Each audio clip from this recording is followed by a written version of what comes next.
Good afternoon, dear students. This is lecture 6 in the Arab and European Civilization and Multiculturalism course, Euromed program. What's ahead in this lecture is that we are continuing focusing on the relation between European and Arab civilizations. This lecture is about the dialectics of historical encounters. So what was the pattern of relations between the West and the Arab world from a historical perspective?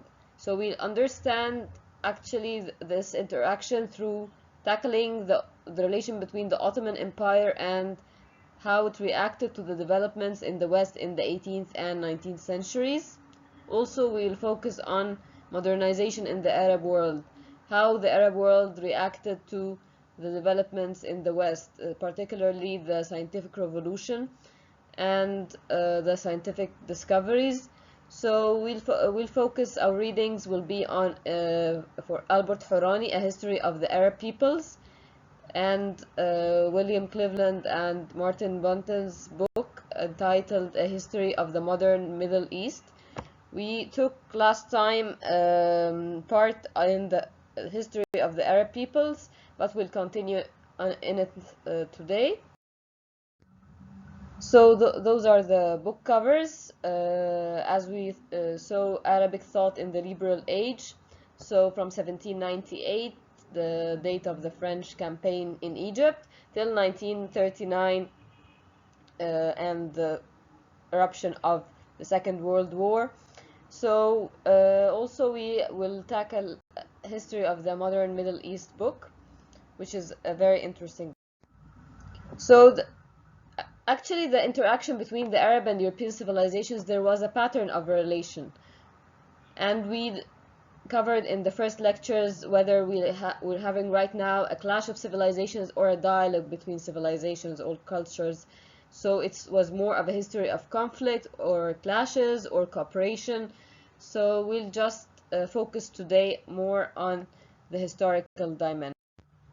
So how, when we're taking those two books by William Cleveland and Albert Hourani, we are taking a Western view of the Middle East. So how the Westerners wrote about the Middle East. And we'll focus on a very important moment in history where the Ottoman Empire, there was a shock with the new modernization and scientific discoveries. So how the Ottoman Empire reacted to that. First, we begin with Albert Hourani's book. So Arabic thought in the liberal age is a very comprehensive study of the political and social thought in the Arab Middle East. It also studies the way in which ideas about politics and society changed during the 19th and the first half of the 20th century. So that was a response to the expanding influence of Europe. Albert Hourani, as we said last time, was a British historian. He was a foremost authority in the Middle East. He was also the director of the Middle East Center at St. Anthony's College, Oxford. His most popular book, the bestseller, A History of the Arab Peoples. And he was a son of a Lebanese Christian immigrant, and he taught for 2 years at the American University in Beirut in Lebanon. Also, he worked a lot in the British Middle East office in Cairo during World War II. He was also published the famous book Arabic Thought in the Liberal Age. So also he published a lot in Syria, and he published about Syria and Lebanon, and he was interested in the minorities in the Arab world. Also, he was interested in the culture and history of the Arab peoples, and he was interested in the politics of the notables, and to try to have this perspective on the society and politics of the modern East. So Arabic thought in the liberal age, he meant how the Arabs responded to the liberal ideas, to the liberal Enlightenment ideas, and how the Middle East responded to the European influence and power. So he said that this book is about the following. It is to such ideas that I refer rather loosely when I use the word liberal in the title. So why he used the word liberal? So he says it is to such ideas that I refer rather loosely when I use the word liberal in the title. That this was not the first title I chose for the book, and I'm not quite satisfied with it, for the ideas which had influence were not only ideas about democratic institutions and individual rights, but also about national strength and unity and the power of governments. So he meant that maybe liberal as a word would have a connotation that it's about individual rights only, but he meant also national strength, unity, so maybe a little bit of nationalist sentiments or nationalist thought. So he was not sure that this was the real word or the correct word that he would use, but he meant that how the Arabs reacted to Enlightenment ideas. So, first views of Europe in this chapter of the book that we will study, and you already have the chapter with you. So this starts with the height of the Ottoman Empire and strength in the reign of Suleiman the Magnificent, and how he was a very strong sultan, and later how the Ottoman Empire declined. So we witnessed a lot of times or moments where the Ottoman Empire was very strong, and how they could build a strong army, how they would have alliances with the ulama, or the learned ones, or the scholars. So this was a good thing for the Ottoman Empire at the beginning, and also so starting from the end of the 16th century, this began to decline. So the powers of the army started to decline, and a lot of groups started to revolt, and we'll see how the Ottoman Empire declined in terms of the revolts in the different territories inside the Ottoman Empire. So we'll cover it right now. So this was the first views of Europe about the height of the Ottoman strength in the reign of Suleiman the Magnificent, and then the decline, and also other sultans. You'll find it in the chapter, but we'll focus now on the moment of the decline of the Ottoman Empire. So there was a lot of moments in which the Ottoman Empire declined. So the machinery of government decayed. The Sultan was the center of the system, but starting from the 16th century, there was a decline. So what were the reasons for this decline? For the fall of the Ottoman Empire can be related to bad administration, establishment of European trading points in the Indian Ocean. So this dislocated the pattern of trade between the empire and the outer world, both Asia and Europe. Also the discovery of America, as this led to a flow of gold and silver in the Mediterranean countries, and to the rise of prices, which dislocated the finances of the state and brought hardship to the productive classes. Also, that means the productive classes inside the Ottoman Empire.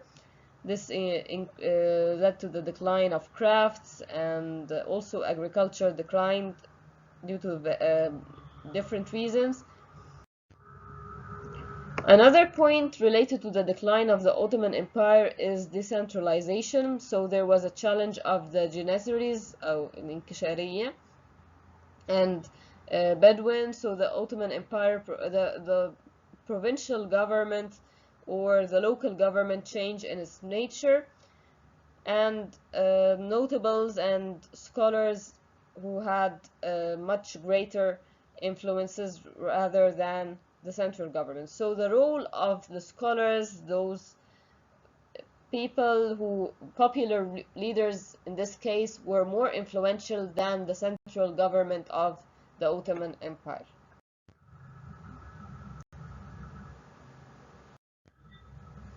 So another three main reasons I wanted to focus on were from the main reasons of the decline of the Ottoman Empire. First, as Albert Horani mentioned, first was Wahhabism, or the Wahhabi movement. So in Central Arabia, there was emerged Muhammad ibn Abdul Wahhab, and he had those more Salafist ideas, and he was related to the Hanbali school of thought. Also, he was influenced by Ibn Taymiyyah's writings. He said, for example, we must find out what true Islam is. It's about a rejection of all gods except God, and a refusal to allow others to share in that worship which is due to God alone. Shirk. So shirk is evil. And Muhammad ibn Abdul Wahhab had this idea that the true Islam is, he will provide us with the true Islam, and that's related to the pious forerunners of Salaf as-Salih. So this was the point for Wahhabism, that what the religious rituals and everything and preaching inside the Ottoman Empire was false. So that in this case, that Wahhabism provides the true Islam. So that was a really strong attack to the Ottoman Empire. And he also mentioned that what's taking place in a lot of regions, like in Egypt, like in other places or other territories inside the Ottoman Empire, is not true Islam. So he mentioned that the new rituals are not prescribed by Quran. So what is practiced in religion is not real Islam at that time. So he is providing the true Islam. And that was the beginning of Salafist movements and Wahhabi movements in Saudi Arabia, which spread in a lot of regions later on and influenced some Salafist movements all over the world till the moment. So Ibn Abdul Wahhab's teachings teaching was influenced by Ibn Taymiyyah. Also, his preaching was a challenge to the dominant social forces and to the different Arab tribes. He was very close to Ibn Saud, and they formed together or founded the state which was later known as Saudi Arabia. So that was the cornerstone of this state at the beginning. So that was like religious notions on which the state relied on. So he challenged the political authority of the Ottomans, and that was a serious challenge to the political authority of the Ottomans at that time. So it challenged the religious part and the political part. So not only the religious part, but also the political part. And by the end of the 18th century, the Wahhabis were in control of Central Arabia and the Persian Gulf. And also later they were able to move to Karbala on the fringes of Iraq. Second is the scientific revolution. This was another revolution that happened in the world and influenced the Ottoman Empire. So in the frontiers of Islam, a movement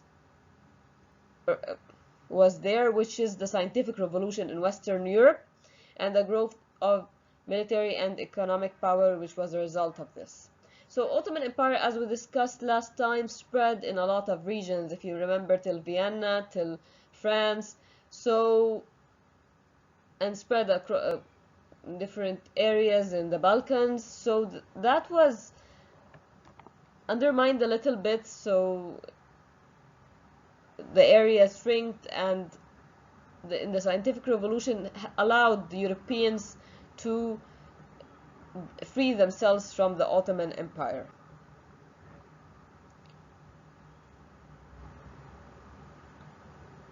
So in the 16th century, the Ottomans had seemed likely to make themselves masters of Europe, and they were able to capture Crete and threaten Vienna and fight the European powers like Hungary. But later on, with the scientific revolution, the European armies were able to develop. So they developed the art of warfare, which led the Ottoman Empire to collapse later on. And if you know the term, later in the early 20th century, it was called, the Ottoman Empire was called the sick man of Europe. So rivalries increased and conflicts increased. And then also the British and French navies also sailed freely through what had been once the Ottoman waters of the Eastern Mediterranean. And also, you know that in the course of this struggle with England, that France occupied Egypt in 1798. And it was only with the British help that the Ottomans or the Turkish people or the Turks were able to drive them out. So early, also there was this Orthodox and Christian communities were growing in wealth, culture, and influence through the 18th century. Also, they were given foreign protection, and they were able to do trade with Europe. All this resulted in a very close relation between the Orthodox and other Christian communities with European countries. And that's important when we study the relation between the East and the West, or particularly with the West and the Arab world, that we understand how relations, either economic, political, social, how they were developed, how so that the network, how it developed between the Christian and Orthodox communities and the West, and still trade also is really vital. Also the influence of the French Enlightenment, and so the ideas of the French Enlightenment were brought back by students who had learned them in the University of Padua, and there were national schools which were opened and associations formed. Links with Russia were growing closer. So that was the pattern of relationship between the Ottoman Empire and Western powers at the time. Another point of view is modernizing the army, that also the Ottoman Empire was trying to adapt some of the techniques of navigation and naval strategy of Europe.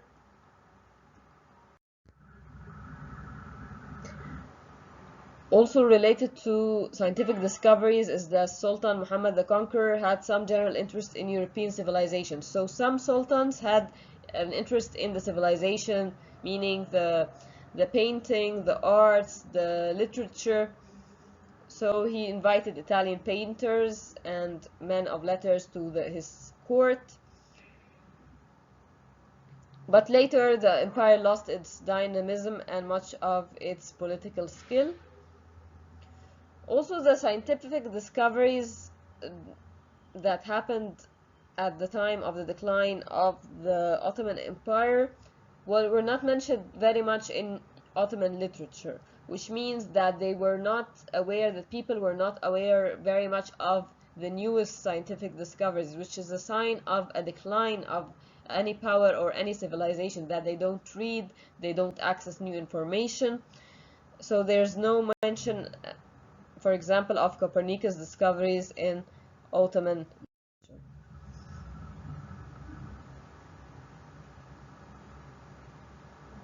And there were signs of the causes of the decline of the Ottoman Empire mentioned in Muqaddimah for Ibn Khaldun, so that was also in political writings.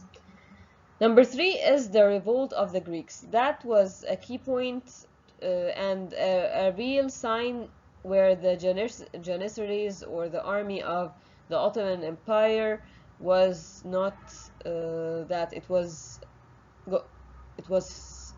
collapsing, that they could not curb the revolts of the Greeks. That's in 1821. So another force that came in the surface of the Ottoman life was this revolt of the Greeks. So that was an attempt to overturn the religious Islamic political balance in the East Mediterranean, that the balance will not be pro Muslims only, that the people who revolted wanted the Greek Orthodox supremacy, so that led to a new balance of the region in terms of religions and politics. The revolt ended with a complete failure of the Ottoman Empire, and that was a really decisive moment in the history of the empire. In the aftermath of this, there were some reforms in the Ottoman Empire. So in 1826, Sultan Mahmud felt strong enough to take the first indispensable step towards reform. So he destroyed the Janissaries, and also because due to their failure to suppress the Greek revolt, and there were some reforms called Tanzimat, and there was also he was very keen to create a new army with the help of French and Persian instructors. Those were actually like piecemeal reforms, so that was not getting through the core problem in the Ottoman Empire. So just new reforms, but the Ottoman Empire was declining legally, morally, ethically, socially, in a lot of fields. And there was this other point, as there was the scientific revolution, there were attacks on the religious dimension by the Wahhabis. So all of this led to the collapse of the Ottoman Empire. Another thing that happened in the Ottoman Empire was the French campaign to Egypt, and that was also a critical moment to the Ottoman Empire. And Bonaparte was very wise, as when he came to Egypt, he used to say that he regarded Islam as related more to a religion of reason than Christianity. He was trying, when he talked to people, his discourse was he was trying to say that we are very close to the Muslims. So he also tried to get very close to the local powers, particularly the scholars or the popular leaders of Egypt, because he knew that the Ottomans are losing control and central powers are not that strong. So he got close to the scholars or the popular leaders of Egypt. Jabarti, in his writings, he used to attack the French occupation, and he was against it because he mentioned in his writings that this was against the natural order and would corrupt all things. He said that the French campaign in Egypt came with good things like the scientific institutes with the pictures, maps, books, and also scientific collections and experiments, but it was also attacking the morality of the Muslim people, and he was against this completely. So he mentioned in his book the corruption of women, even the daughter of a greatest religious notable like Sheikh al-Bakri had mixed with the French and dressed like a French lady. So those were attacks. That's the cover of the book, the famous book written about Egypt at the time of the French campaign, Description de l'Egypte, the description of Egypt.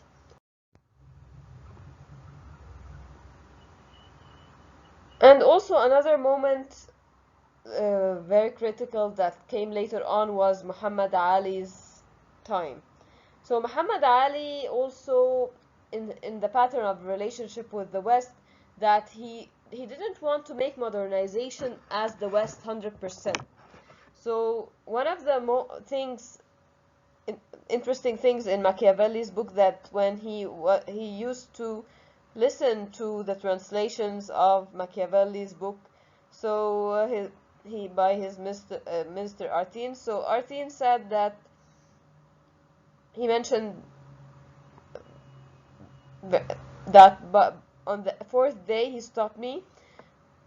I have read, he said, Muhammad Ali meaning, he said, all that you have given me of Machiavelli, I did not find much that was new in your first 10 pages, were not better, and the last were more mere commonplace. I see clearly that I have nothing to learn from Machiavelli. I know many more tricks than he knew. You need not translate any more of him. That means that Muhammad Ali wanted his own type of modernization. He knew more tactics than Machiavelli in ruling. You know, Machiavelli's The Prince was about giving some advice to any prince or any ruler how to rule the people. But Muhammad Ali had his own way, and this one of the statements that proves, along with his real reforms and policies, that he took a lot from the West, but he had his own. We'll focus on this more in the later part about Muhammad Ali's reforms. So the Greek revolt of 1821, it's resulted in the Greek independence in 1830, and Serbia also gained rule.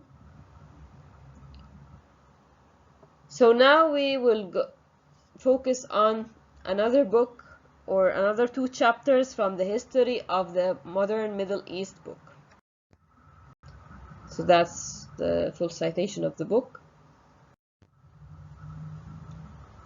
We'll focus on 2 chapters, 2 incidents of interaction between West and the Arab world, with a special focus on Egypt. First was the French campaign to Egypt of 1798, and second is British colonialism.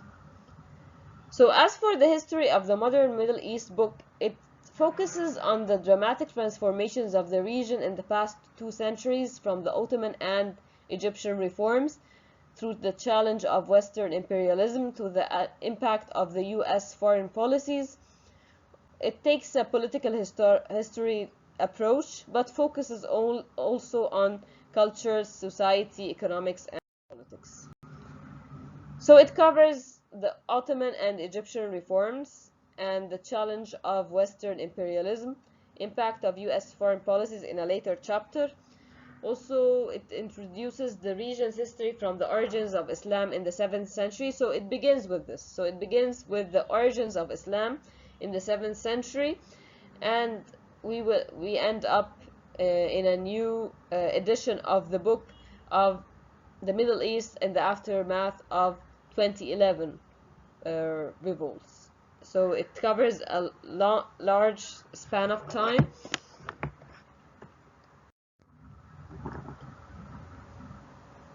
We will focus on the interaction with the West, with the political and economic social features of the modern Middle East from 1789 to the present, and also the study of traditional, mainly Ottoman institutions.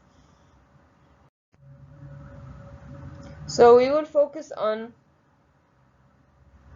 the period mentioned mainly in the French campaign in Egypt, and also we will focus on the British colonialism. But there are very interesting parts in the book. You can have a look at them, and you already have the book. So as extra readings, you can read about in your free time about the history of the region since World War I.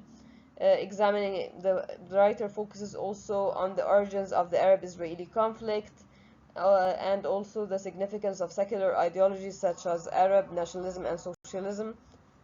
Also the successes and failure of the Nasser regime in Egypt, the rise of Islamism, the Iranian Revolution, the Middle East since the end of the Cold War. So that is the book chapters.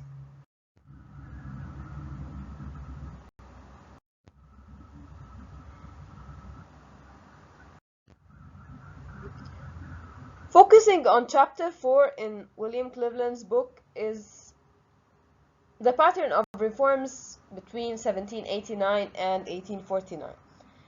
He focuses on the height of the Ottoman strength and the decline of the Ottoman Empire. Ottoman Empire in the 19th century, as we said, was labeled the sick man of Europe because it was suffering from economic difficulty and impoverishment, and also it was declining in its military and economic power. So from 1789 till 1849, there was a period where there was an ascent of the Ottoman Sultan Selim III, and then to the death. So this is the period from Ottoman Sultans Selim till the death of the Egyptian governor Muhammad Ali. So that period was a period of great or drastic military reform. Those reforms were a period of military reforms, re-establishing central political authority, reorganizing government machinery, introducing new educational facilities, and military reform was the superhead for the reform of civilian institutions. So those two rulers were they wanted a real reform, and they wanted to have a strong nations for different reasons, but they were introduced a lot of reforms. And they were not only military reforms, but they were also economic reforms. Selim III wanted to intensify military reforms. He was not trying to transform the traditional Ottoman state completely, but he wanted to preserve and strengthen it. He was also a conservative ruler, and he wanted to follow the pattern of Suleiman the Magnificent, when his time was a time of expansion of the Ottoman Empire and real strength of the Ottoman Empire. So he wanted to maintain the strength of, or preserve the strength of the Ottoman Empire, but he was losing war with Austria and Russia, and he could not develop a lot.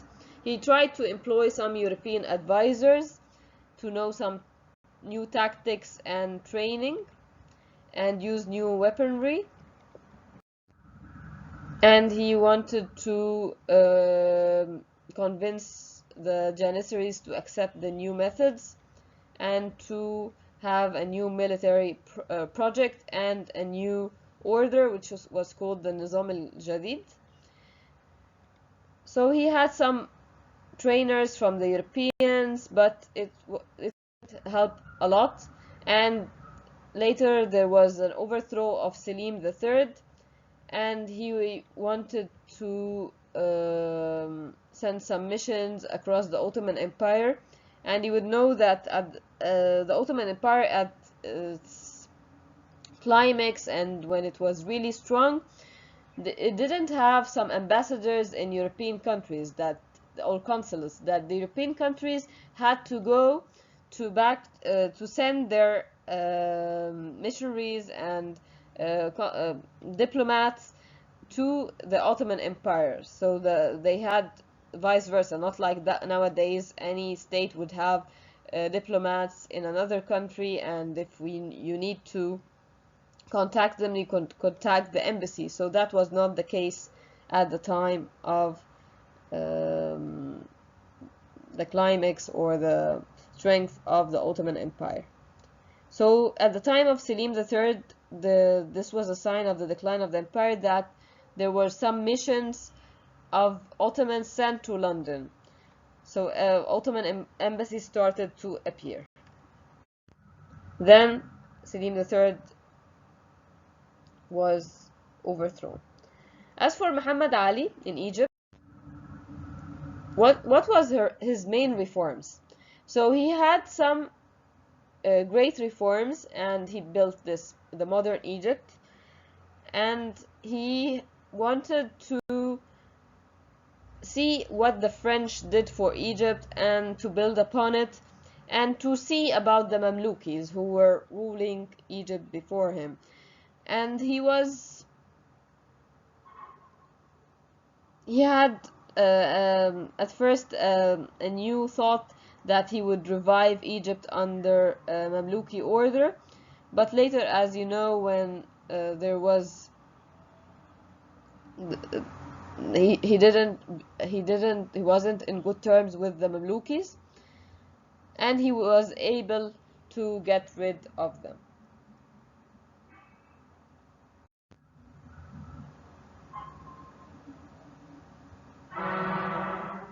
So that was Egypt in the aftermath of the French Revolution, about the Franco-British rivalry that it took place in Europe and also took place in Egypt when the British and the Ottomans cooperated with each other to overthrow France and to remove it completely from.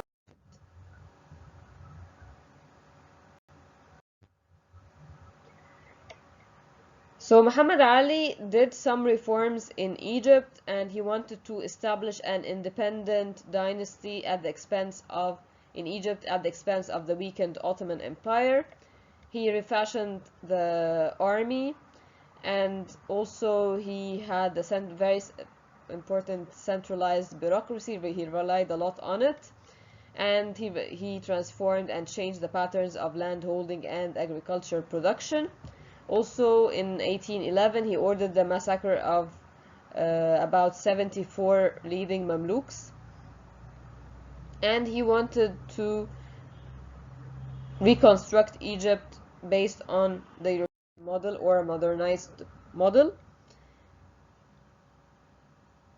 What he did was, you have it all in your book, but we'll mention some examples. That Muhammad Ali established an officers training school in Aswan with European instructors and Turkish and Mamluk students. Also, was able to produce a cadre of Egyptians with an understanding of military sciences and also natural sciences and civil sciences. Also, they went to a lot of European countries like Italy, but also very importantly France. Another thing that happened in Egypt in the Ottoman Empire was the Greek revolt of 1820. So in the chapter also he discusses historically nationalism and the great power intervention, the part on the Greek revolt of 1821 till 1829. So the Ottoman Empire faced the challenge of the Greeks, who had who wanted to get back to their Hellenian ideas. They wanted to restore the Hellenian civilization, and also it was a religious movement besides being nationalist movement. So nationalism spread in the Balkan region, in Serbia and Greece. So the first Balkan independence revolt broke out in Serbia in 1804. There was an armed revolt in Greece that broke out in 1821. And to end this rebellion, there was the Sultan Mahmud II called on Muhammad Ali, and they were linked up in 1827. But at the end, this Greek revolt succeeded, and there was a treaty of Adrianople and between the Ottomans and the Russians. So that at the very end, the conclusion was having Greece as an independent state under the protection of Britain, Russia, and France.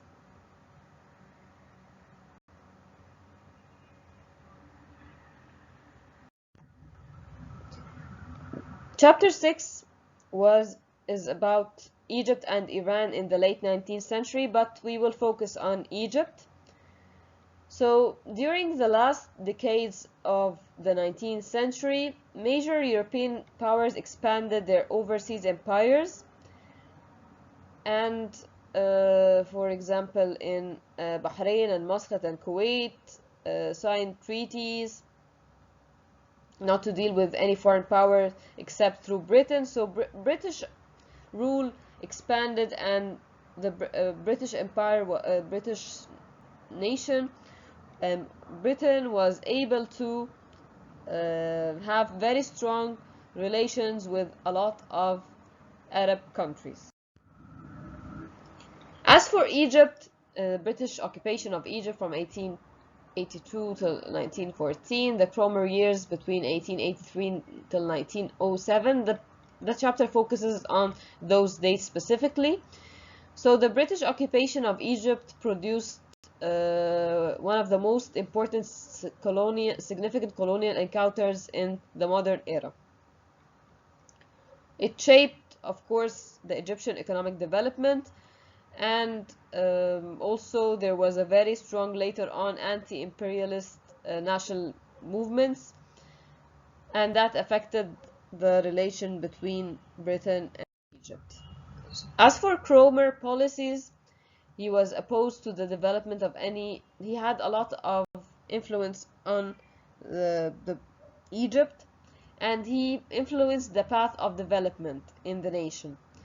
So he wanted to increase the agriculture production, not the industrial base. So he would focus on increasing or having a strong British textile industry, but he didn't want to modernize Egypt in terms of machinery. So he wanted to expand Egyptian agriculture production for the benefit of the British.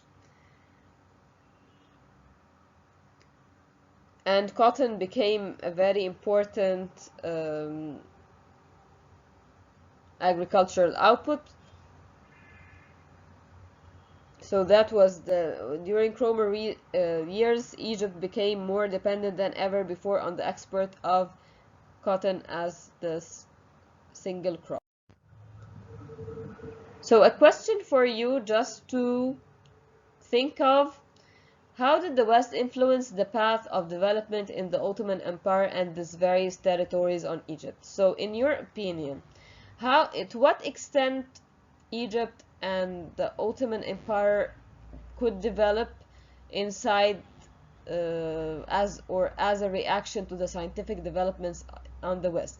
Did that affect this empire and Egypt economically at that time, politically, socially, culturally? So you just think of this, and please read the rest of your chapter, and thank you very much. Good luck and keep safe.